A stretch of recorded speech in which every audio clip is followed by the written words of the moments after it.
තරම් වටිනා දෙයක් මේ කියලා අනුභව කරනවා කියන එක. ඉතින් ඊට අපි ඒ අනුමාන කරත් එක්ක අර මේ ගණදිනු කරලා so therefore gives the members of the family to come together almost compulsorily because of New Year. They can't work, then they have to sleep here.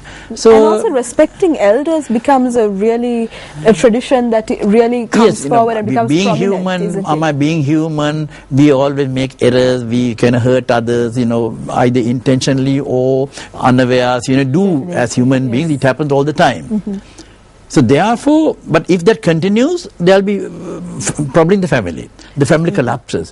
To prevent that collapse of the family, the New Year gives a chance, a kind of social chance for them to come together and make amends.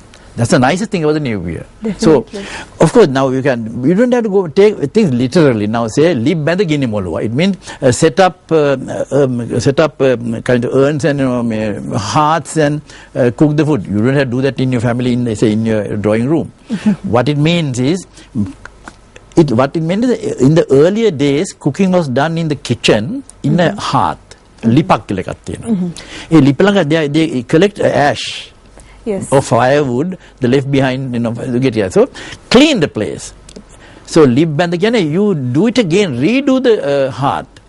Take the old ash away and clean the place for better hygiene. You start the new year fresh. New year fresh. Yes. That's very important. And there's a nice ritual in certain parts.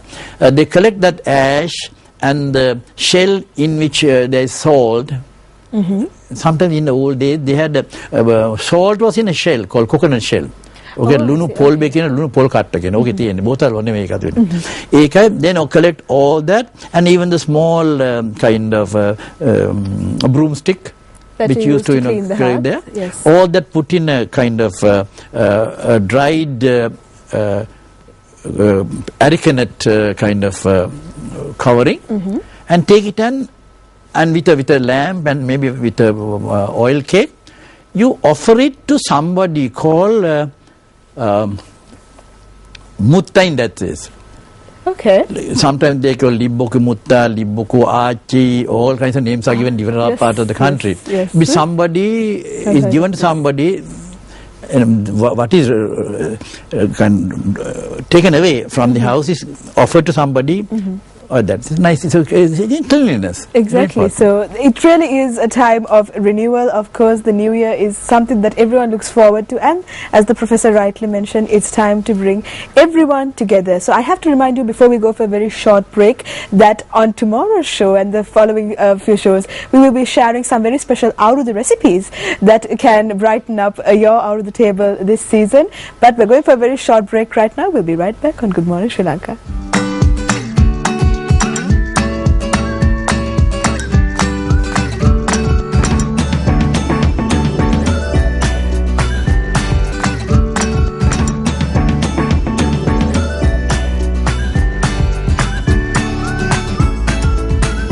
Welcome back to Good Morning Sri Lanka. Now, while you're enjoying yourself with your family and friends, it's always lovely to have you here with us this morning as well. Now, I have Professor J.B. Dissanayake with me, and I have to ask him what his favorite New Year's sweetmeats are, because that's a big part of Sri Lankan culture.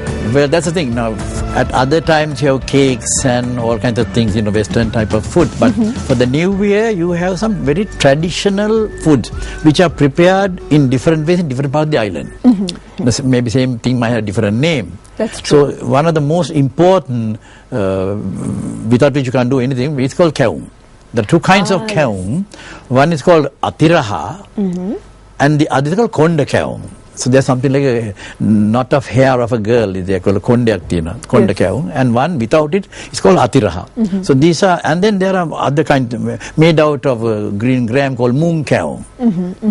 So many different varieties that brighten up your table. All out of grains of foods which are available in the village at that time. Nothing brought from outside. Imported. Nothing imported. So there's hardly any, say, meat or whatever it is in that one.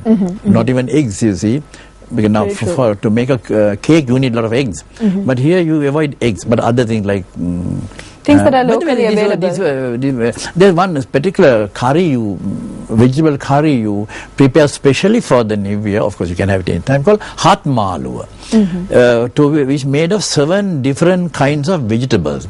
I just wondered why hat 7 here, because the New Year is again to do with fertility, and our goddess of fertility, Pattini, who was called Sat Pattini.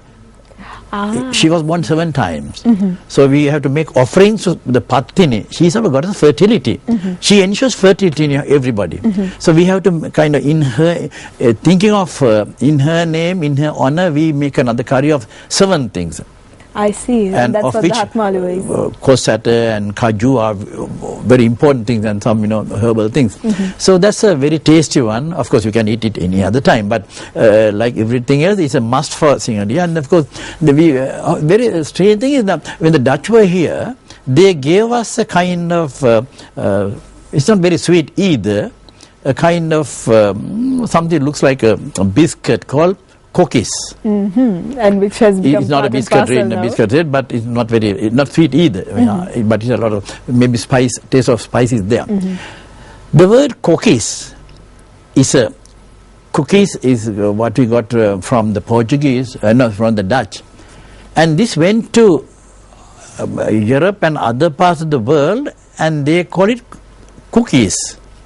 But cookies don't really mean the cookies that we have in mind. Cookies refers to biscuits. Yes, yes. In America in particular, they call cookies for biscuits. You will have a cookie, biscuit means some cookies for you.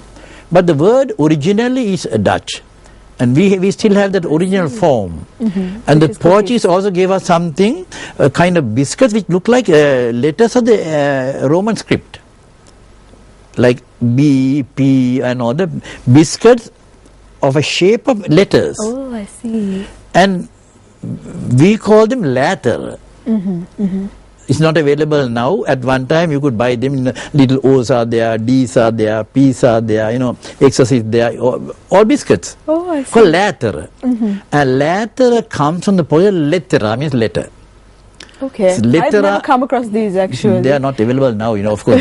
You go for various other new things in the cities, but in the original, in the bakery, they did make a latter. And whiskerinya, we have heard, and even jnana kata, there are things like jnana kata and all that, no? So they like this latter from lettera means letter, letters of the alphabet. I see. So many different. You shouldn't be eating letters. You shouldn't be eating letters of the alphabet. Maybe that's why it went off. We shouldn't. Because we learn the alphabet with such sanctity on a particular day. So that I don't think we consider eating letters of the alphabet. Not the right thing to do with letters. Yes. Maybe true, but now these are but they are still traditions. They're part and parcel of our culture.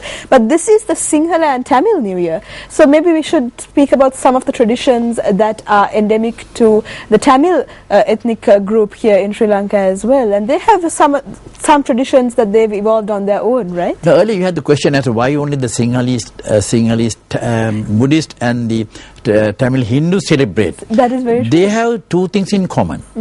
They believe in astrology, therefore in auspicious times. Yes. Now the movement of the sun around the that's what you call astrology, depending on the constellations of stars and all that. So these 2 groups believe in astrology, therefore in auspicious times. So the New Year deals with auspicious times, so it's very familiar for them.